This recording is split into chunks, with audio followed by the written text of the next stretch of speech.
서울의 한 아파트에서 벌어진 충격적인 가족 갈등이 큰 화제를 모으고 있습니다. 70대 중반의 한 할머니가 딸 가족과 함께 살기로 했다가 겪게 된 배신과 상처, 그리고 그녀가 내린 용기 있는 결단이 많은 이들의 마음을 울리고 있다고 합니다. 가족이라는 이름 뒤에 숨겨진 욕심과 진짜 가족의 의미에 대해 다시 생각해보게 만드는 이 이야기는 단순한 가족 갈등을 넘어서 우리 모두에게 진정한 행복과 자유에 대한 깊은 메시지를 전하고 있습니다. 과연 무슨 일이 있었던 걸까요? 지금부터 여러분께 그 특별한 이야기를 전해드리겠습니다.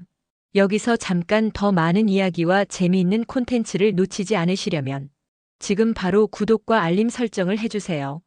여러분의 관심이 저희 채널에게 큰 힘이 됩니다. 70대 중반의 김혜영 씨는 오늘도 새벽 6시에 눈을 떴습니다. 40년을 함께 살던 남편이 세상을 떠난 지도 벌써 3년이 흘렀지만 몸의 밴 습관은 쉽게 바뀌지 않더라고요. 남편 박진수 씨가 살아있을 때는 이 시간이면 항상 일어나서 아침 준비를 했거든요. 회사 다니는 남편을 위해 도시락도 싸고 아침밥도 차려야 했으니까요. 서울에 위치한 이 30평 아파트는 혜영 씨와 남편이 30년 전 마련한 보금자리였습니다. 당시 이 아파트 가격이 2억 원 정도였는데 지금은 13억 원까지 올랐다고 하더라고요. 매일 아침 부동산을 확인하며 시세를 체크하는 게 혜영 씨의 새로운 일과가 되어버렸어요. 여보, 우리 집값이 또 올랐나 봐. 옆집이 14억에 매물로 나왔더라. 혜영 씨는 거실 한쪽에 모셔둔 남편의 영정 사진에 대고 혼잣말을 했습니다. 이런 식으로 남편과 대화를 나누는 게 이제는 자연스러워졌어요. 처음엔 이상하다고 생각했는데 시간이 지나니까 이것도 나름의 위안이 되더라고요. 아침 식사는 언제나 간단했습니다. 혼자 먹는 밥이라는 게 원래 그런 법이죠. 김치찌개를 끓이려고 해도 혼자 먹기엔 양이 너무 많고 그렇다고 매일 외식을 할 수도 없는 노릇이고요. 요즘은 편의점에서 파는 간편식으로 때우는 날이 많아졌습니다. 옛날엔 이런 거 먹으면 남편이 뭐라고 했는데 혜영 씨는 전자레인지에서 나온 닭가슴살 도시락을 보며 씁쓸하게 웃었어요. 남편이 살아있을 때는 항상 집에서 직접 만든 음식만 먹자고 했거든요. 몸에 좋지 않다면서 말이에요. 그런데 혼자가 되고 나니까 그런 것들이 다 무의미해져 버렸습니다. 오전 10시쯤 되면 혜영 씨는 아파트 단지 내 경로당에 나가곤 했어요. 거기서 비슷한 처지의 할머니들과 화투를 치거나 수다를 떨면서 시간을 보냈죠. 그런데 요즘엔 그마저도 시들해졌습니다. 경로당 할머니들 사이에서도 나름의 파벌이 있고 자식 자랑 경쟁이 치열해서 오히려 더 외로워지는 경우가 많았거든요. 우리 아들이 대기업 부장으로 승진했다더라. 우리 딸은 의사랑 결혼해서 강남에 병원도 차렸어. 이런 이야기들을 들으면 혜영 씨는 자꾸 위축되었어요. 자신의 딸 정다은은 40대 중반의 나이에도 아직 불안정한 직장을 전전하고 있었거든요. 남편 이준혁도 몇 년 전에 회사에서 명예퇴직을 당한 후 변변한 일자리를 찾지 못하고 있는 상황이었고요. 점심시간이 되면 혜영 씨는 다시 집으로 돌아와서 텔레비전을 켰습니다. 요즘은 유튜브라는 걸 배워서 거기서 트로트 가요나 옛날 드라마를 보는 재미에 빠져 있었어요. 딸이 사준 태블릿으로 보는 건데 처음엔 어려웠지만 이제는 제법 능숙하게 다룰 수 있게 되었답니다. 그런데 유튜브를 보다 보면 자꾸 외로움이 밀려왔어요. 화면 속 사람들은 모두 행복해 보이는데 자신만 혼자 덩그러니 남겨진 것 같은 기분이 들었거든요. 특히 가족들과 함께 여행을 다니거나 맛있는 음식을 먹는 영상을 볼 때는 더욱 그랬습니다. 우리도 예전엔 저랬는데. 혜영 씨는 서랍에서 낡은 사진첩을 꺼내 들었어요. 거기엔 남편과 딸 그리고 자신이 함께 찍은 가족 사진들이 가득했습니다. 딸 다은이가 어릴 때 제주도로 가족여행을 갔던 사진, 남편의 생일을 축하하며 찍은 사진, 다은이의 결혼식 사진까지. 모든 순간이 소중했던 추억들이었죠. 오후 3시쯤 되면 혜영 씨는 산책을 나갔습니다. 아파트 단지 주변을 천천히 걸으면서 마음을 정리하는 시간이었어요. 요즘 들어 무릎이 아프기 시작했지만 그래도 몸을 움직이지 않으면 더 우울해질 것 같아서 억지로라도 나가려고 노력했습니다. 산책길에서 만나는 강아지들을 보는 것도 혜영 씨의 소소한 즐거움 중 하나였어요. 예쁜 말티즈나 포메리안을 데리고 나온 주인들과 가끔 인사를 나누기도 했죠. 강아지가 참 예쁘네요. 감사합니다. 이름이 코코예요. 이런 짧은 대화들이 혜영 씨에게는 큰 위안이 되었어요. 누군가와 말을 나눈다는 것, 그것만으로도 하루가 조금은 덜 외로웠거든요. 저녁 시간이 되면 혜영 씨는 가장 적적했습니다. 하루 종일 말다운 말을 한 사람이 없어서 목소리가 쉬어버리곤 했어요. 남편이 살아있을 때는 저녁마다 그날 있었던 일들을 서로 이야기하곤 했는데 이제는 그런 일상의 소소한 대화조차 그리워졌습니다. 여보, 오늘 경로당에서 박할머니가 또 아들 자랑하더라. 그럴 때마다 우리 다은이 생각이 나. 다은이도 힘들겠지만 엄마인 내가 뭘 해줄 수 있을까 싶어서 마음이 아파. 혜영 씨는 남편의 사진을 보며 속마음을 털어놓았어요. 딸에게는 차마 말할 수 없는 걱정들이 너무 많았거든요. 다은이도 이미 충분히 힘들어하고 있는데 엄마까지 걱정스러운 내색을 보이면 안 될 것 같았어요. 그런 혜영 씨에게 변화가 찾아온 건 지난달 추석 연휴가 끝난 후였습니다. 추석 때 딸 가족이 하루 들렀다가 갔는데 그 이후로 집이 더욱 썰렁하게 느껴졌거든요. 손주들인 10살 서연이와 8살 서후의 웃음소리가 사라진 집은 마치 무덤 같았어요. 할머니, 다음에 또 올게요. 막내 손주 서후가 마지막에 한 말이 계속 귓가에 맴돌았습니다. 아이들은 정말 순수해서 할머니와 함께 있는 시간을 즐거워했거든요. 그런 모습을 보면서 혜영 씨는 문득 생각했어요. 혼자 사는 게 과연 맞는 건가 하고 말이에요. 그러던 어느 날 저녁 딸 다은에게서 전화가 왔습니다. 평소보다 목소리가 조금 어둡게 들렸어요. 엄마 안녕하세요. 요즘 어떻게 지내세요? 그냥 똑같이 지내지. 다은아, 너는 어떠니? 목소리가 좀 피곤해 보이는데. 아, 괜찮아요. 그런데 엄마, 혹시 괜찮으시면 저희가 잠깐 엄마 집에서 지낼 수 있을까요?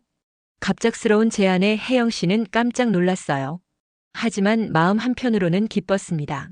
외로웠던 집에 가족들이 함께 지낸다니 생각만 해도 설레었거든요. 무슨 일이 생겼니? 아니에요, 큰일은 아니고. 저희 집이 곰팡이가 생겨서 리모델링을 해야 하거든요. 한 2달 정도만 지낼 수 있을까요? 아이들도 할머니랑 살고 싶어 해요. 혜영 씨는 잠시 망설였습니다. 물론 가족과 함께 지내고 싶었지만 한편으로는 걱정도 되었거든요. 30평 아파트에 5명이 함께 지내는 게 과연 괜찮을까 하는 생각도 들었고요. 하지만 결국 혜영 씨는 승낙했습니다. 외로움이 너무 견디기 어려웠고 무엇보다 손주들과 함께 지낼 수 있다는 생각에 마음이 끌렸거든요. 그래, 와도 돼.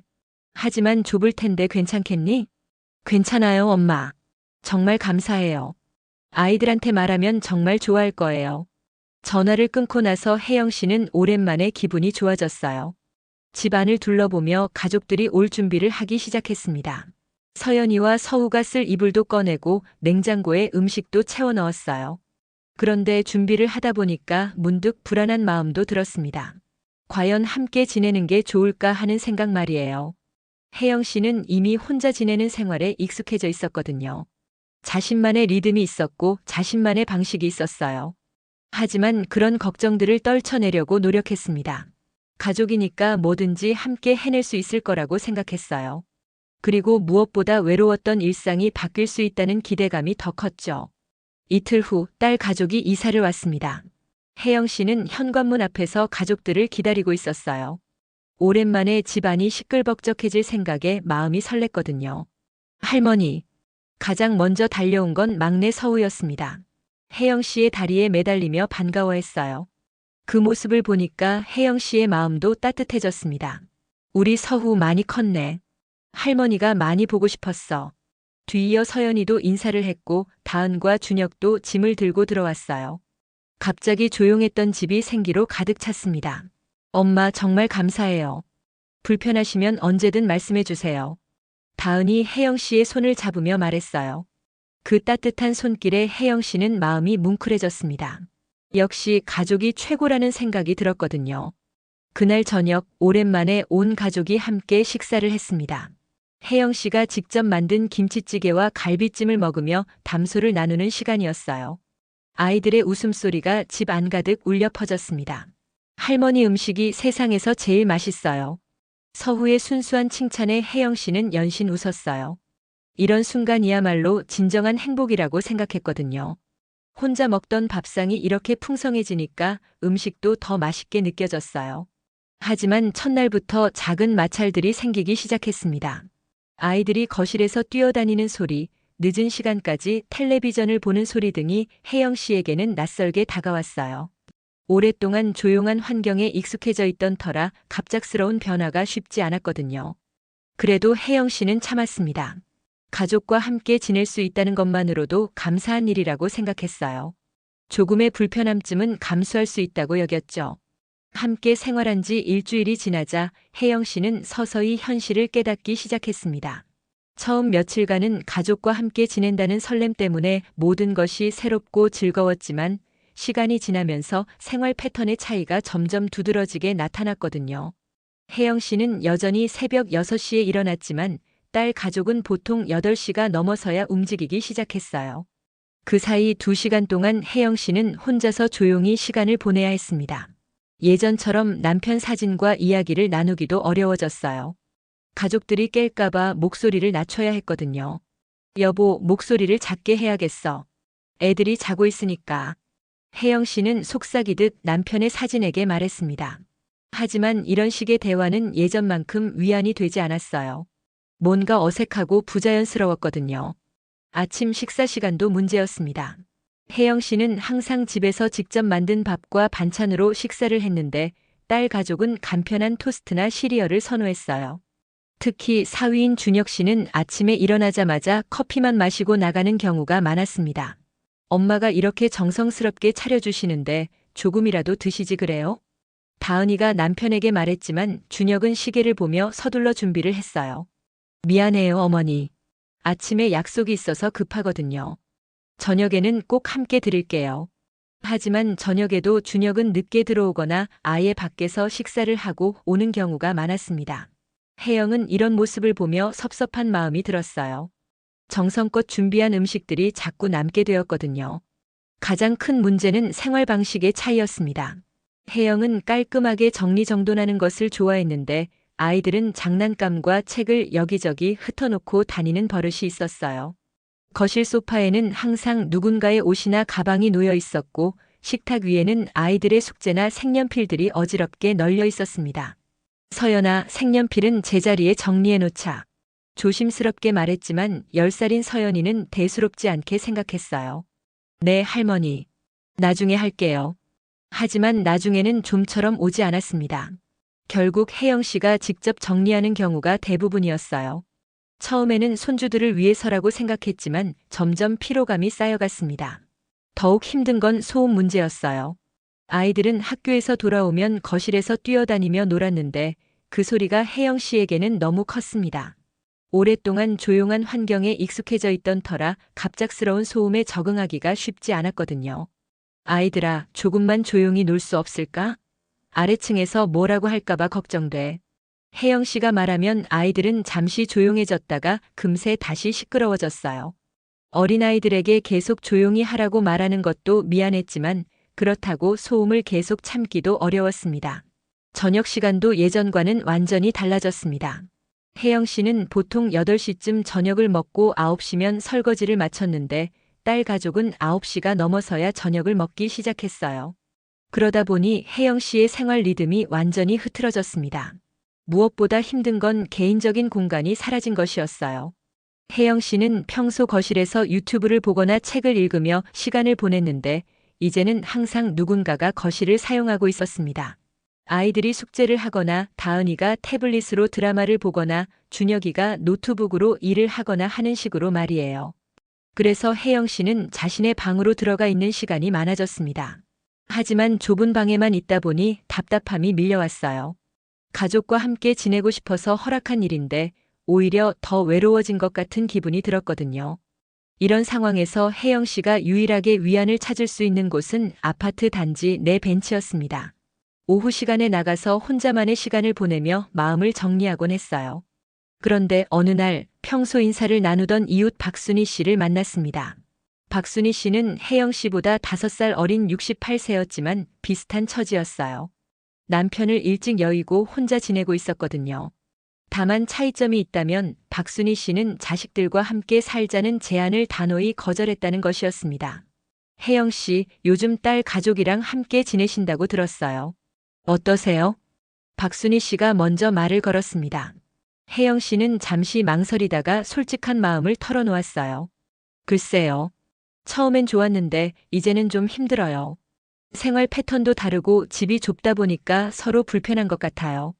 그럴 줄 알았어요. 우리 아들도 몇 번 같이 살자고 했는데 전 거절했거든요. 박순희 씨의 말에 혜영 씨는 놀랐습니다. 자식과 함께 사는 게 당연히 좋은 일이라고 생각했는데 다른 관점도 있다는 걸 처음 알았거든요. 왜요? 혼자 계시면 외롭지 않으세요? 외롭긴 하죠. 하지만 함께 살면서 서로 스트레스 받는 것보다는 낫다고 생각해요. 각자의 생활이 있는데 억지로 맞추려고 하면 오히려 관계가 나빠질 수 있거든요. 박순희 씨의 말은 혜영 씨에게 큰 충격이었습니다. 지금까지 가족과 함께 사는 것이 무조건 좋은 일이라고 생각했는데 다른 시각으로 바라볼 수도 있다는 걸 깨달았거든요. 하지만 그래도 가족이니까. 가족이라고 해서 무조건 함께 살아야 하는 건 아니에요. 서로 독립적인 삶을 살면서도 좋은 관계를 유지할 수 있어요. 오히려 그게 더 건강한 관계일 수도 있고요. 박순희 씨의 말을 들으며 혜영 씨는 많은 생각이 들었습니다. 과연 지금의 상황이 모두에게 좋은 것일까 하는 의문이 생겼거든요. 집으로 돌아온 혜영 씨는 더욱 복잡한 마음이 되었어요. 거실에서는 아이들이 시끄럽게 게임을 하고 있었고 다은이는 부엌에서 전화 통화를 하고 있었습니다. 사위는 소파에 누워서 스마트폰을 보고 있었고요. 아이들아, 조금만 조용히 해줄래? 혜영 씨가 말했지만 게임에 집중하고 있던 아이들은 대답도 제대로 하지 않았어요. 딸은 전화 통화 때문에 신경 쓸 여유가 없었고 사위만 미안한 듯 아이들을 타일렀습니다. 서연아, 서후야. 할머니 말씀 들어. 조금만 조용히 하자. 하지만 아이들의 흥미를 끈 게임은 쉽게 끝나지 않았어요. 결국 혜영 씨는 자신의 방으로 들어가서 문을 닫았습니다. 벽 너머로 들려오는 소음을 들으며 혜영 씨는 한숨을 쉬었어요. 이런 일들이 반복되면서 혜영 씨는 점점 스트레스를 받기 시작했습니다. 밤에 잠을 제대로 이루지 못하는 날이 많아졌고 식욕도 떨어졌어요. 가족과 함께 지내고 싶었던 마음과 현실 사이의 괴리감 때문에 마음이 무거워졌거든요. 그런데 진짜 문제는 따로 있었습니다. 어느 날 저녁 온 가족이 함께 저녁 식사를 하던 중에 사위가 갑자기 민감한 이야기를 꺼냈거든요. 어머니, 혹시 부동산 시장에 대해서 어떻게 생각하세요? 갑작스러운 질문에 혜영 씨는 당황했어요. 글쎄, 잘 모르겠어. 요즘 집값이 많이 올랐다고는 하던데. 맞아요. 특히 이 동네는 정말 많이 올랐잖아요. 어머니 집도 지금 시세가 13억 정도 되지 않나요? 사위 준혁의 말에 다은이가 살짝 눈치를 줬지만 준혁은 계속 이야기를 이어갔어요. 사실 제가 요즘 새로운 사업을 준비하고 있거든요. 온라인 쇼핑몰 창업인데 초기 자금이 좀 필요해서요. 혜영 씨는 뭔가 불안한 예감이 들었습니다. 준혁의 말이 어디로 향하고 있는지 짐작이 갔거든요. 사업이라. 위험하지 않니? 아니에요, 어머니. 요즘 온라인 시장이 정말 좋거든요. 코로나 이후로 사람들이 온라인 쇼핑을 더 많이 하게 됐잖아요. 제대로 된 아이템만 있으면 성공할 수 있어요. 준혁은 열정적으로 자신의 사업 계획을 설명했습니다. 하지만 혜영 씨에게는 그 모든 말이 불안하게 들렸어요. 몇 년 전에도 준혁이 비슷한 사업을 하다가 실패한 적이 있었거든요. 그런데 자금은 어떻게 마련할 생각이니? 혜영 씨의 질문에 준혁은 잠시 망설이더니 조심스럽게 말했어요. 사실, 어머니께 부탁드리고 싶은 게 있어서요. 드디어 본론이 나왔습니다. 혜영 씨는 마음의 준비를 하며 준혁의 다음 말을 기다렸어요. 혹시 집을 담보로 대출을 받을 수 있을까요? 물론 제가 모든 이자와 원금을 책임지고 갚을 거예요. 사업이 성공하면 바로 갚아드릴 수 있을 거거든요. 혜영 씨는 머릿속이 하얘졌습니다. 자신이 가장 걱정했던 일이 현실로 다가온 것이었어요. 집은 혜영 씨에게 단순한 재산이 아니었습니다. 남편과 함께 일궈낸 인생의 결실이었고 마지막 안전장치였거든요. 사업이라는 게 언제나 성공하는 건 아니잖니. 혜영 씨가 조심스럽게 말하자 준혁은 더욱 간절하게 설득했어요. 어머니, 저를 믿어주세요. 이번에는 정말 확실한 아이템이거든요. 그리고 대출도 2억 정도만 받으면 돼요. 집값에 비하면 적은 금액이잖아요. 2억이라는 금액을 들은 혜영 씨는 더욱 당황했습니다. 준혁에게는 적은 돈일지 모르지만 혜영 씨에게는 평생 모은 돈과 맞먹는 큰 돈이었거든요. 좀 더 생각해 볼 시간을 줄 수 없니? 물론이에요, 어머니. 충분히 생각해 보세요. 다만 시장 상황이 좋은 지금이 기회거든요. 너무 늦으면 안 될 것 같아서요. 그날 밤 혜영 씨는 잠을 이룰 수 없었습니다. 준혁의 제안이 계속 머릿속을 맴돌았어요. 한편으로는 사위가 성공하기를 바라는 마음도 있었지만 다른 한편으로는 집을 잃을지도 모른다는 두려움이 더 컸습니다. 다음 날부터 혜영 씨는 가족들을 바라보는 시각이 조금씩 달라지기 시작했어요. 과연 이들이 진심으로 자신을 생각해서 함께 지내자고 한 것일까 아니면 다른 목적이 있었던 걸까 하는 의심이 들었거든요. 특히 다은이의 행동을 유심히 관찰하게 되었습니다. 평소에는 느끼지 못했던 작은 변화들이 눈에 들어왔어요. 다은이가 부동산 관련 기사를 자주 보고 있다거나 가끔 준혁이와 작은 목소리로 뭔가를 속삭이는 모습들이 신경 쓰였습니다. 그런데 결정적인 순간이 찾아왔습니다. 며칠 후 저녁 혜영 씨가 화장실에서 나오다가 우연히 다은이의 전화 통화를 엿듣게 된 것이었어요. 응, 엄마가 지금은 좀 망설이고 계셔. 하지만 곧 마음을 바꾸실 거야. 여기서 계속 같이 살면 불편하실 테니까. 그때 되면 자연스럽게 우리 제안을 받아들이시게 될 거야. 다은이의 목소리는 평소와 달리 차갑게 들렸습니다. 혜영 씨는 문득 깨달았어요. 딸이 처음부터 계획을 가지고 있었다는 것을 말이에요. 혜영 씨는 조용히 자신의 방으로 들어가서 문을 닫았습니다. 가슴이 답답하고 머리가 복잡했어요. 자신이 사랑하는 딸이 자신을 이용하려 한다는 사실을 받아들이기가 어려웠거든요. 그날 밤 혜영 씨는 남편의 사진을 보며 길게 이야기했습니다. 여보, 나 어떻게 해야 할까? 우리 다은이가 이런 아이였나? 아니면 내가 너무 예민하게 생각하는 걸까? 하지만 사진 속 남편은 대답해주지 않았습니다. 혜영 씨는 혼자서 모든 걸 결정해야 했어요. 이제 더 이상 현실을 외면할 수 없는 상황이 되었거든요. 며칠 후 아침 혜영 씨는 평소보다 일찍 장을 보러 나갔습니다. 집 안 분위기가 무거워서 바깥 공기를 엿고 싶었거든요.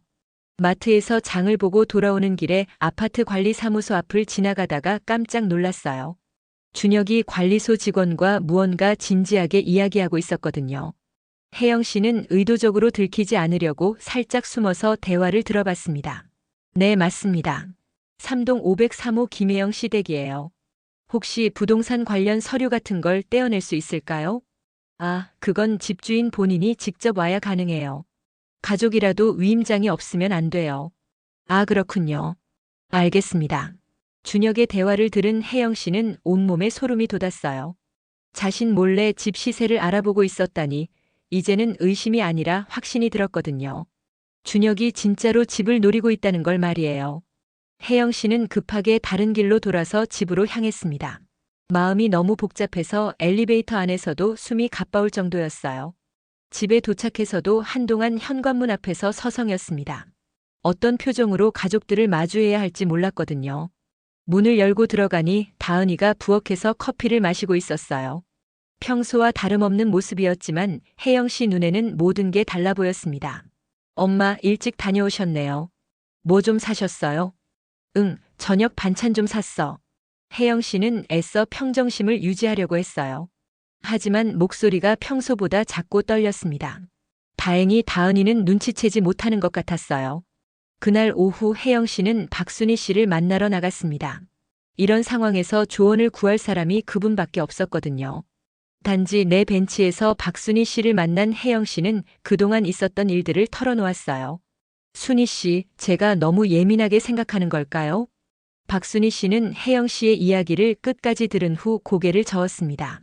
아니에요, 혜영 씨. 충분히 의심스러운 상황이에요. 요즘 젊은 사람들은 부모를 ATM 기계처럼 생각하는 경우가 많거든요. 하지만 그래도 제 딸인데, 딸이라고 해서 무조건 믿어야 하는 건 아니에요. 혈육이라는 이름으로 더 큰 상처를 주는 경우도 있어요. 제 경험상 그래요. 박순희 씨의 말에 혜영 씨는 마음이 더욱 무거워졌어요. 하지만 현실을 직시해야 한다는 생각도 들었습니다. 그럼 어떻게 해야 할까요? 일단 더 지켜보세요. 그리고 절대로 성급한 결정은 하지 마시고요. 집은 혜영 씨의 마지막 보루니까요. 집으로 돌아온 혜영 씨는 더욱 조심스럽게 가족들을 관찰하기 시작했습니다.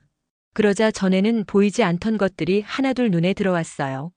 준혁은 매일 오후면 어디론가 나가서 늦게 돌아왔는데 그때마다 부동산 관련 서류나 사업 계획서 같은 걸 들고 있었어요.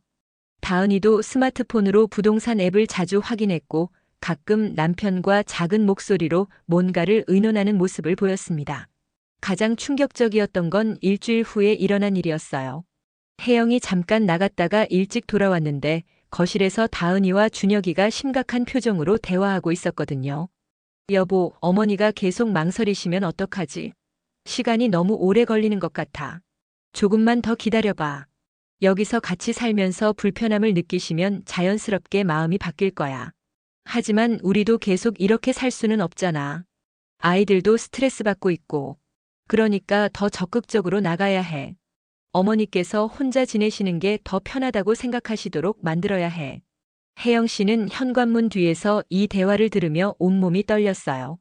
자신의 딸이 자신을 속이고 있다는 사실이 너무 충격적이었거든요. 더 이상 들을 수 없어서 조용히 밖으로 나왔습니다. 아파트 계단에 앉아서 한참을 울었어요. 40몇 년을 키운 딸이 자신을 이렇게 생각한다니 마음이 너무 아팠습니다. 남편이 살아있었다면 이런 일이 벌어졌을까 하는 생각도 들었어요. 그날 저녁 온 가족이 함께 저녁을 먹는 자리에서 준혁이 다시 대출 이야기를 꺼냈습니다. 이번에는 더욱 구체적이었어요. 어머니, 그동안 충분히 생각해 보셨죠? 정말 확실한 사업이거든요. 벌써 몇 군데서 투자 제안도 들어왔어요. 혜영은 젓가락을 내려놓고 준혁을 바라봤습니다. 투자 제안이 들어왔다면 굳이 우리 집을 담보로 할 필요는 없지 않니? 아, 그게 투자금만으로는 부족해서요. 좀 더 큰 규모로 시작해야 성공 확률이 높거든요. 준혁의 대답은 앞뒤가 맞지 않았어요. 투자 제안이 들어왔다면서 왜 개인 담보가 필요한지 이해할 수 없었습니다. 사업이라는 게 항상 위험이 따르잖니. 만약 실패하면 어떻게 할 생각이니? 실패하지 않을 거예요, 어머니. 제가 이미 충분히 검토해 봤거든요. 하지만 혜영은 몇 년 전 준혁이 다른 사업을 하다가 실패했던 일을 기억하고 있었어요. 그때도 비슷한 말을 했었거든요. 좀 더 신중하게 생각해보자. 집은 나에게 너무 소중한 곳이야. 혜영의 말에 준혁의 표정이 굳어졌어요. 다은이도 불만스러운 기색을 보였습니다. 엄마, 기회라는 게 항상 있는 건 아니에요. 지금이 아니면 나중에 후회하실 수도 있어요. 다은이의 말에는 은근한 압박감이 담겨 있었어요. 혜영은 그런 딸의 모습이 낯설게 느껴졌습니다. 후회는 내가 할 테니까 걱정하지 마.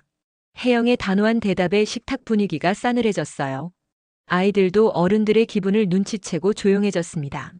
그날 밤부터 집 안 분위기는 완전히 달라졌어요. 다은이와 준혁은 어머니에게 예전만큼 친근하게 대하지 않았습니다. 아이들도 할머니와의 거리가 멀어진 걸 느끼는 것 같았어요. 며칠 후 결정적인 사건이 일어났습니다.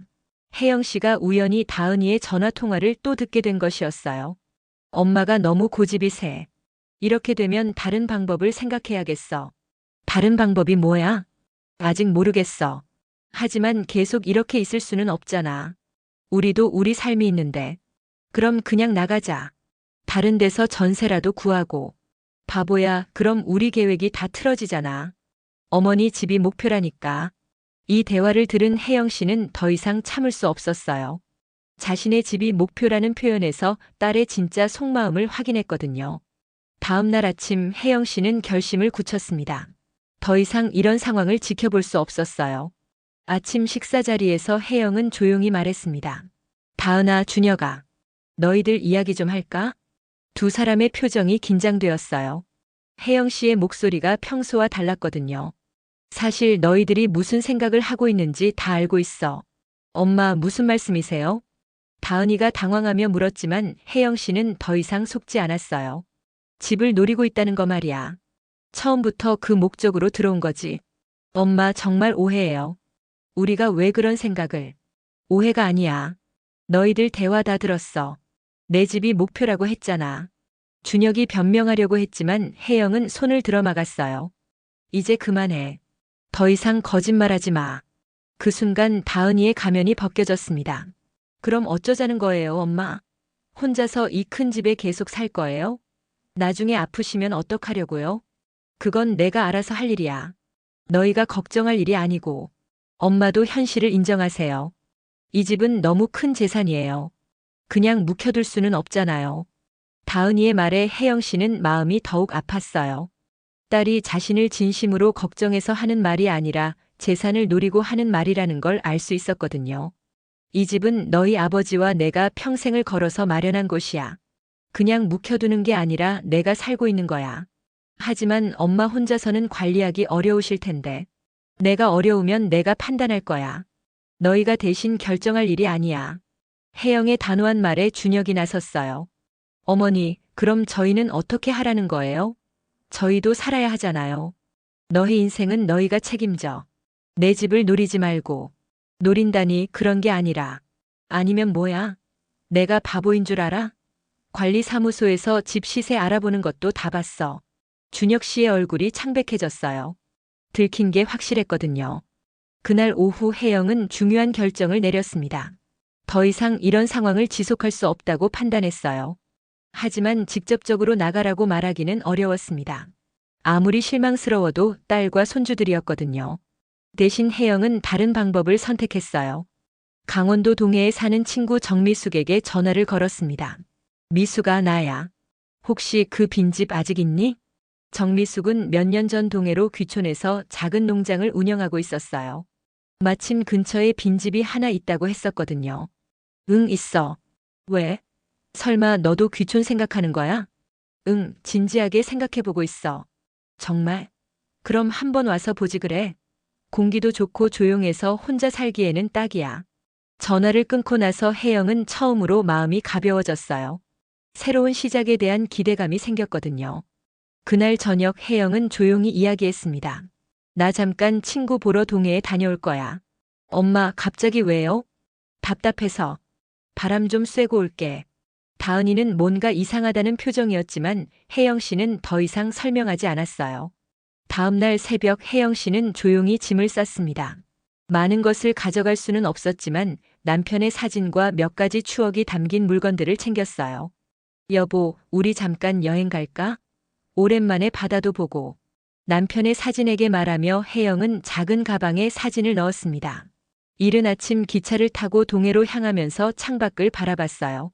서울을 벗어나면서 마음도 조금씩 편해지는 것 같았습니다.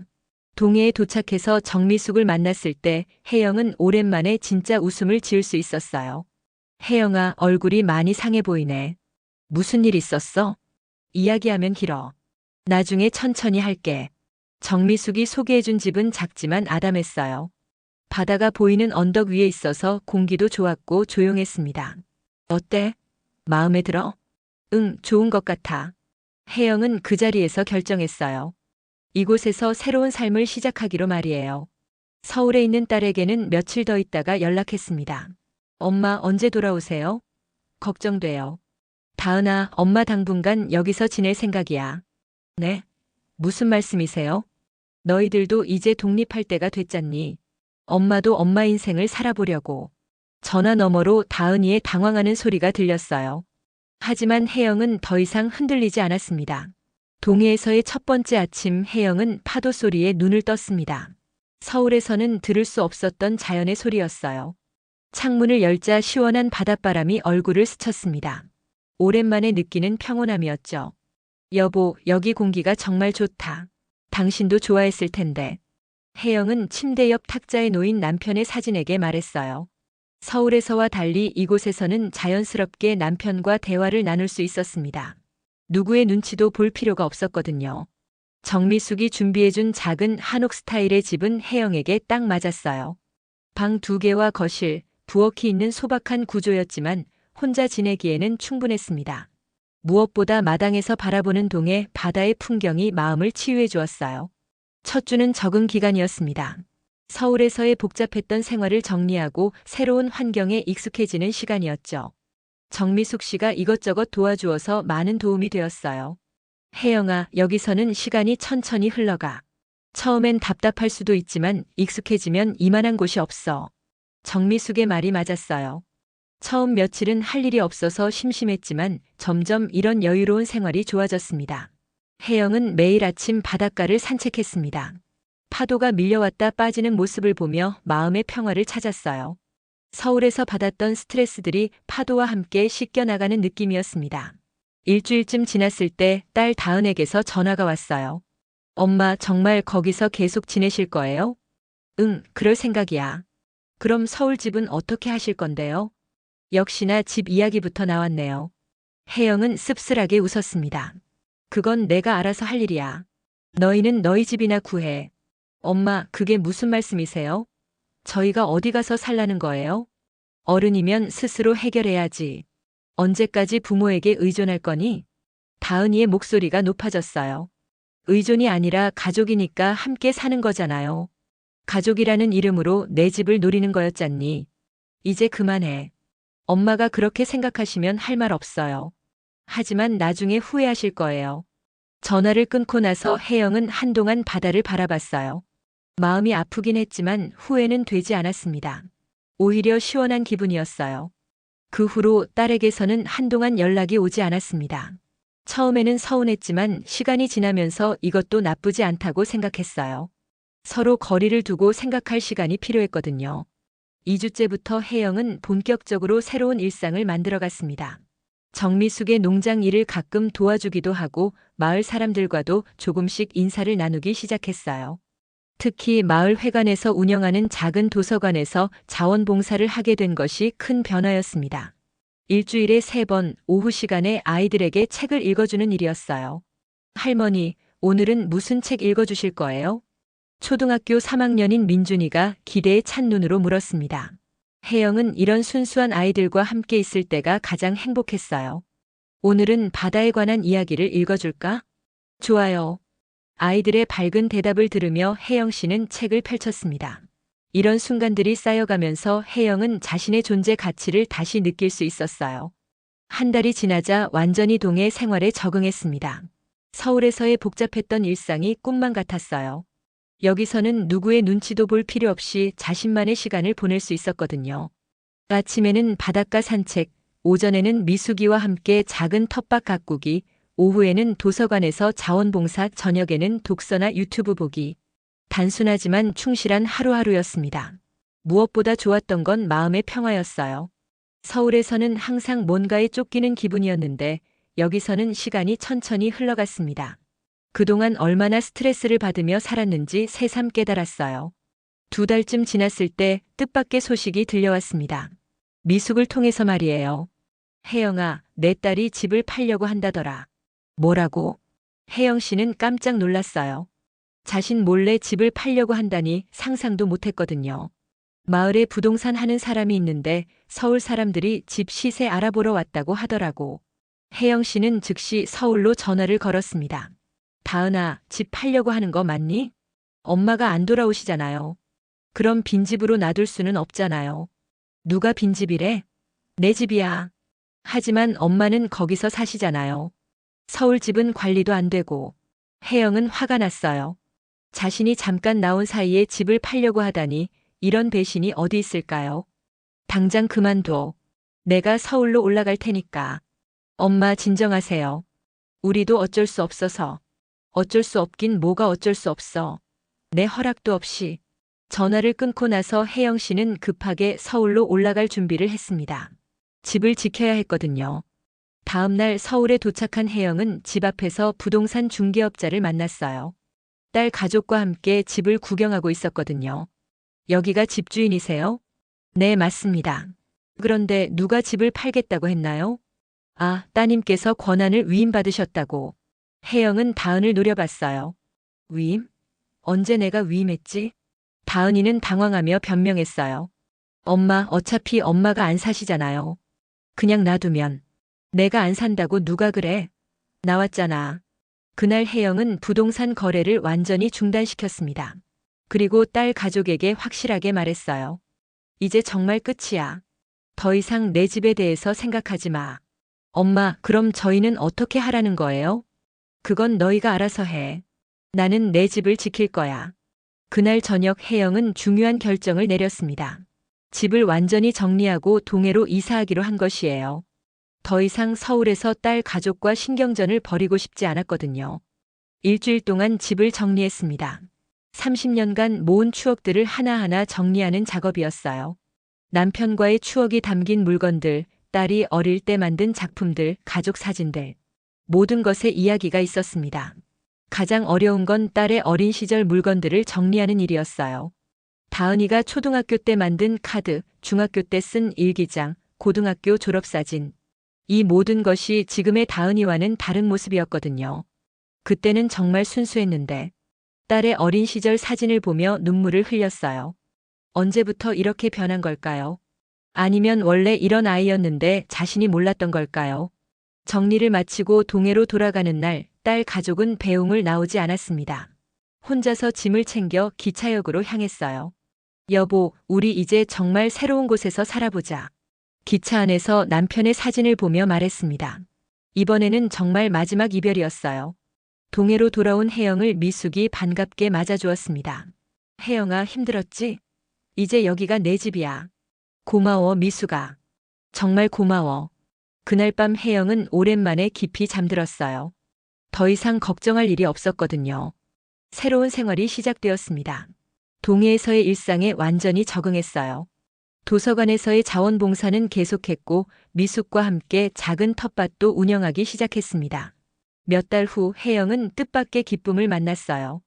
도서관에서 만난 아이들 중에 할머니가 없는 아이가 있었는데 그 아이가 혜영 씨를 진짜 할머니처럼 따르기 시작한 것이었습니다. 할머니, 오늘도 책 읽어주세요. 7살 소연이가 매일 도서관에 와서 혜영 씨를 찾았어요. 소연이의 부모님은 둘 다 맞벌이를 해서 바빴고 할머니, 할아버지도 안 계셨거든요. 우리 소연이, 오늘은 무슨 책이 좋을까? 혜영은 소연이와 함께 있을 때가 가장 행복했어요. 진짜 손주보다 더 애틋한 마음이 들었거든요. 소연이의 부모님도 혜영 씨에게 고마워했어요. 할머니 덕분에 소연이가 책을 정말 좋아하게 됐어요. 집에서도 할머니 이야기만 해요. 이런 말을 들을 때마다 혜영은 뿌듯했습니다. 누군가에게 필요한 존재라는 느낌이 들었거든요. 1년이 지나자 생활은 완전히 안정되었습니다. 서울에서의 복잡했던 일상은 이제 먼 옛날 이야기 같았어요. 매일매일이 평화롭고 의미 있었습니다. 특히 계절의 변화를 온몸으로 느낄 수 있는 것이 좋았어요. 봄에는 텃밭에 씨를 뿌리고 여름에는 바다에서 시원한 바람을 맞고 가을에는 수확의 기쁨을 누리고 겨울에는 따뜻한 방에서 독서를 하는 단순하지만 충실한 삶이었습니다.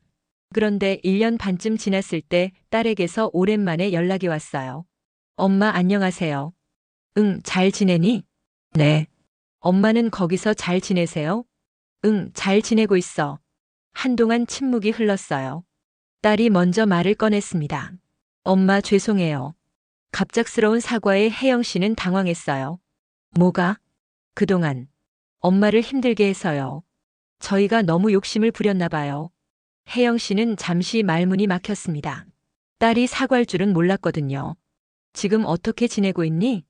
힘들지만 그래도 저희끼리 잘 살고 있어요. 남편이 작은 회사에 취직했거든요. 그래, 다행이다. 엄마, 정말 죄송해요. 그때 엄마 마음을 몰랐어요. 딸의 사과를 들으며 혜영 씨의 마음도 조금 누그러졌어요. 하지만 다시 예전으로 돌아갈 생각은 없었습니다. 다은아, 엄마는 여기서 행복해.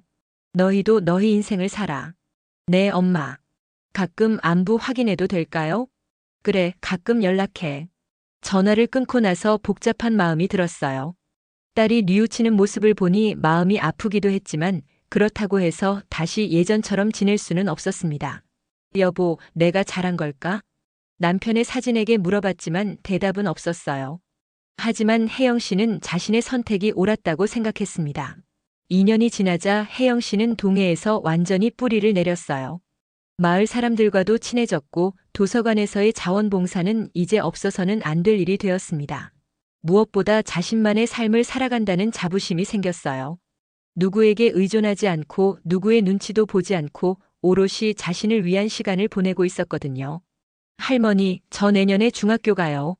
이제 중학생이 된 소연이가 자랑스럽게 말했어요. 혜영 씨에게는 소연이가 진짜 손주 같았습니다. 우리 소연이 많이 컸네. 할머니가 정말 자랑스러워. 이런 순간들이 혜영 씨의 삶을 채워갔어요. 피로 맺어진 가족보다 마음으로 맺어진 인연이 더 소중할 수도 있다는 걸 깨달았거든요. 봄이 왔을 무렵 혜영 씨는 미숙이와 함께 제주도 여행을 계획했어요. 혜영아, 제주도에 귀촌 공동체가 있다더라. 한번 구경해 볼까? 좋은 생각이야. 새로운 곳도 보고 싶었어. 제주도 여행에서 혜영은 또 다른 가능성을 발견했습니다. 귀촌 공동체에서 만난 사람들은 모두 자신만의 이유로 새로운 삶을 시작한 사람들이었어요. 저도 70대에 새로운 삶을 시작했어요. 늦었다고 생각하지 마세요. 한 할머니의 말에 혜영 씨는 용기를 얻었습니다. 나이는 숫자에 불과하다는 걸 다시 한번 깨달았어요. 동해로 돌아온 후 자신의 경험을 나누기 시작했어요. 비슷한 처지의 노인들에게 새로운 삶의 가능성을 알려주고 싶었거든요. 마을 회관에서 작은 모임을 만들어서 새로운 시작이라는 주제로 이야기를 나누기 시작했습니다. 처음에는 몇 명 안 되었지만 점점 많은 사람들이 관심을 가지기 시작했어요. 혜영 씨 말이 맞아요. 우리가 왜 자식들 눈치만 봐야 해요? 맞아요. 우리도 우리 인생이 있는데. 이런 대화들을 나누면서 혜영 씨는 더욱 확신했어요. 자신의 선택이 옳았다는 것을 말이에요. 3년이 지난 지금 혜영 씨는 진정한 평화를 찾았습니다. 매일 아침 바다를 보며 일어나고 자신이 좋아하는 일을 하고 마음이 통하는 사람들과 함께 시간을 보내는 살. 이것이야말로 진짜 행복이었어요. 가끔 딸과 통화를 하기도 하지만 예전과는 다른 관계였습니다. 서로를 존중하고 각자의 삶을 인정하는 건강한 관계가 되었어요. 엄마 건강하세요. 가끔 사진이라도 보내주세요. 그래, 너희도 잘 살아라. 이제는 서로에게 부담을 주지 않는 적당한 거리를 유지하고 있었습니다. 어느 날 저녁 혜영 씨는 바다를 바라보며 생각했어요. 여보, 내가 이렇게 살 줄 알았니? 70대의 새로운 인생을 시작할 줄이야. 바람이 불어와 머리카락을 흔들었어요. 마치 남편이 대답하는 것 같았습니다. 혜영 씨는 이제 확신했어요. 가족이라는 이름으로 받는 상처보다 자신을 위한 삶을 사는 것이 더 소중하다는 것을, 그리고 언제든 새로운 시작을 할 수 있다는 것을. 이제는 정말 나를 위한 삶을 살고 있어. 혜영 씨의 얼굴에는 평온한 미소가 떠올랐습니다. 70대 중반의 나이에 찾은 진정한 자유였어요. 창밖에는 별이 총총히 빛나고 있었습니다. 내일도 새로운 하루가 시작될 것이고 혜영 씨는 그 하루를 온전히 자신을 위해 살아갈 것입니다. 혜영 씨의 이야기를 들으며 여러분은 어떤 생각이 드시나요? 가족이라는 이름으로 받는 상처, 그리고 나이와 상관없이 할 수 있는 새로운 시작에 대해 말이에요. 때로는 가장 가까운 사람들이 우리를 가장 힘들게 할 수도 있습니다. 하지만 그렇다고 해서 우리 인생을 포기할 필요는 없어요. 혜영 씨처럼 용기를 내어 새로운 선택을 할 수 있거든요. 나이는 정말 숫자에 불과합니다. 언제든 새로운 시작을 할 수 있고 진정한 행복을 찾을 수 있어요. 중요한 건 자신을 믿고 자신의 선택에 책임지는 용기입니다. 여러분이라면 혜영 씨와 같은 상황에서 어떤 선택을 하시겠어요? 댓글로 여러분의 생각을 들려주세요. 그리고 혹시 비슷한 고민을 하고 계시다면 혜영 씨의 이야기가 작은 용기가 되었으면 좋겠습니다. 우리 모두 자신만의 행복을 찾아가는 인생을 살아가면 좋겠어요. 그것이 진정한 자유이자 진짜 행복이니까요. 지금까지 혜영 씨의 70대 인생 이막 이야기였습니다. 시청해 주셔서 감사합니다.